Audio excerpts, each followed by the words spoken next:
புகைப்பிடித்தல் புற்றுநோயை உருவாக்கும். மது உடல் நலத்திற்கு கேடு விளைவிக்கும். அரேபிய மதம் சமூகத்திற்கு தீங்கு விளைவிக்கும்.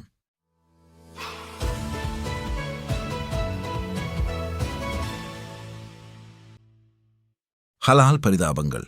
அரேபிய மதமான இஸ்லாத்தில் அதன் கட்டமைப்பில் மிக முக்கியமாக கருதப்படுவது ஹலால் முத்திரையாகும். வணக்கம் நண்பர்களே, இன்று நாம் பிராய்லர் கோழியின் ஹலால் பரிதாபங்கள் பற்றி பார்க்கப் போகிறோம். கவனியுங்கள், இந்த வீடியோ தொகுப்பு முழுக்க இஸ்லாம் ஹலால் சம்பந்தப்பட்டவைகளை மட்டுமே ஆராய்கிறது.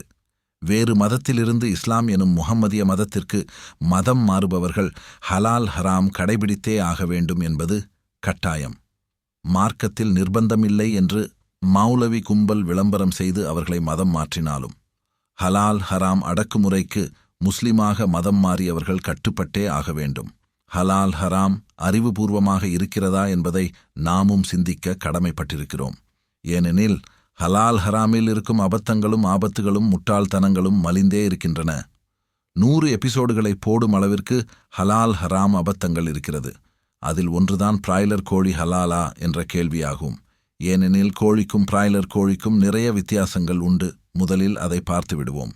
KFC, மெக்டானல்ட், பிட்சா ஹட் உணவுகளை முஸ்லிம்களுக்கு ஹராம் என்று கூறும் மௌலவி கும்பலுக்கு பிராய்லர் கோழியே அவர்களுக்கு ஹராம் என்று தெரிந்தே வியாபாரமாகவும் உணவாகவும் ஹலால் முத்திரை குத்தி அயோக்கியதனம் செய்து வருகிறார்கள். சமீபத்திய கணக்கெடுப்புகளின்படி இந்தியாவில் கடந்த வருடம் உணவு டெலிவரி நிறுவனங்கள் வழியாக வாங்கப்பட்ட உணவுகளில் பிரியாணியே முதலிடம். இந்தியர்கள் ஒவ்வொரு 2.25 வினாடிகளுக்கு ஒரு பிரியாணியை ஆர்டர் செய்துள்ளனர். அதில் அதிக இடத்தை பிடித்துள்ளது பிராய்லர் சிக்கன் பிரியாணியே. தமிழகத்தில் இந்த சிக்கன் பிரியாணி தயாரிப்பில் முதலிடத்தில் இருப்பது முஸ்லிம்களே. 5 ஸ்டார் ஹோட்டல் தொடங்கி தட்டு வண்டி பிரியாணி வரை நீளுகிறது பாய்மார்களின் பிராய்லர் கைவண்ணம்.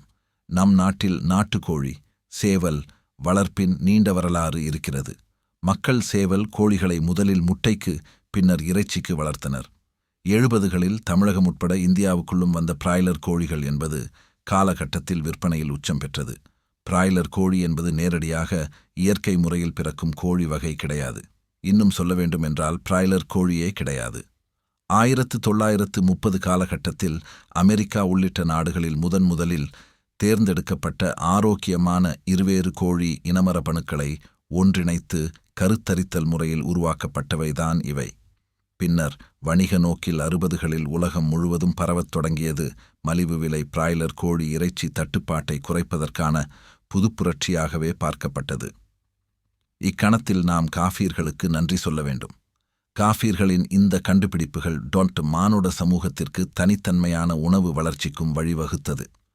பிராய்லர் இனம் நாட்டு கோழிகளை விட விரைவில் வளர்ந்து குறைந்த நாட்களில் அதிக எடையை பெறுகின்றன. இந்தியாவில் பிராய்லர் கோழி வளர்ப்பு 1970களில் தொடங்கி இன்று ஜாதி மத வித்தியாசமின்றி மிகவும் வணிக ரீதியாக வளர்ந்திருக்கிறது. பிராய்லர் இறைச்சி சம்பந்தமாக இருவேறு கருத்துக்கள் இருக்கிறது. அதனுள் நாங்கள் போகவில்லை. ஹலால் பிரச்சனைகளை மட்டுமே அலசுகிறோம். இதில் அதிகப்படியான முதலீடு செய்வது மௌலவி கும்பல் என்பது ஊர் அறிந்த ரகசியமாகும். நாட்டு கோழிகளுக்கும் பிராய்லர்களுக்கும் 100% வேறுபாடுகள் உள்ளன. பிராய்லர் என்பது வணிக ரீதியான உணவுக்கான இறைச்சி மட்டுமே. அது கோழியோ சேவலோ அல்ல.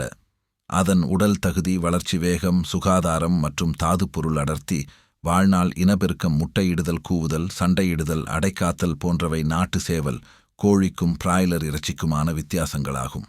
நாட்டுக்கோழி 5-6 மாதங்களில் வளர்ச்சி அடைகிறது. அதேவேளை பிராய்லர் கோழி மிக வேகமாக வளர்க்கப்படுகிறது.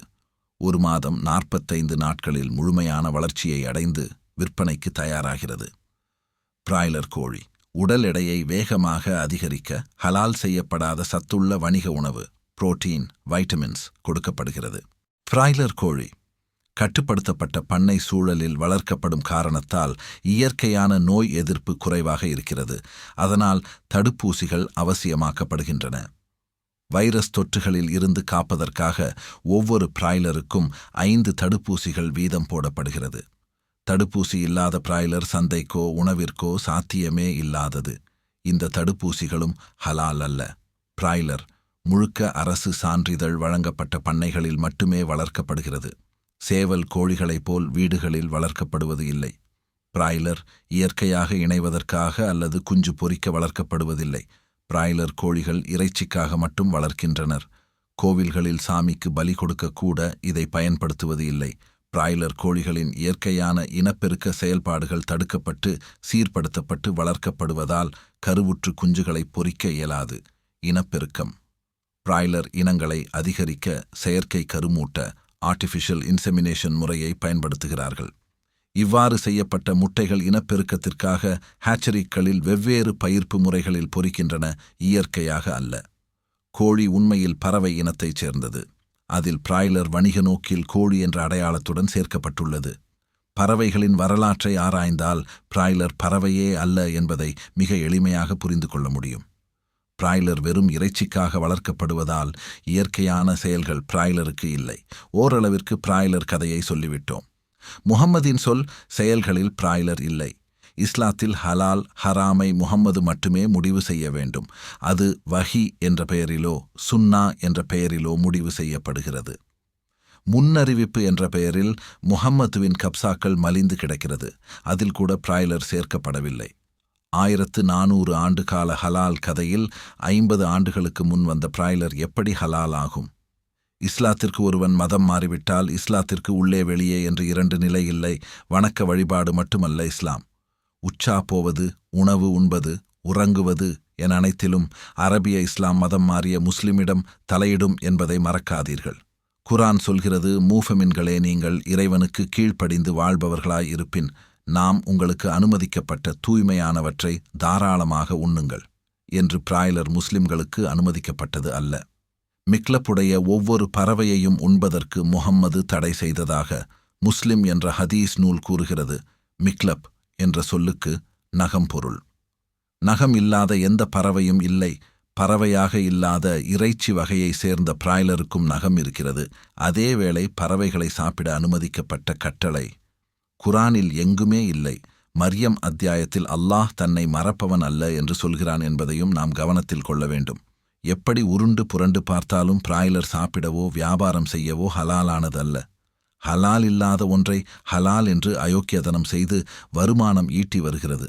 இந்த மௌலவி கும்பல் இப்படிப்பட்ட வருமானங்களில் ஒரு குறிப்பிட்ட பகுதி எங்கே செல்கிறது என்பதை உங்களின் சிந்தனைக்கே விட்டுவிடுகிறோம். ஹலால் பரிதாபங்கள் முடிவல்ல ஆரம்பம். நன்றி, வணக்கம்.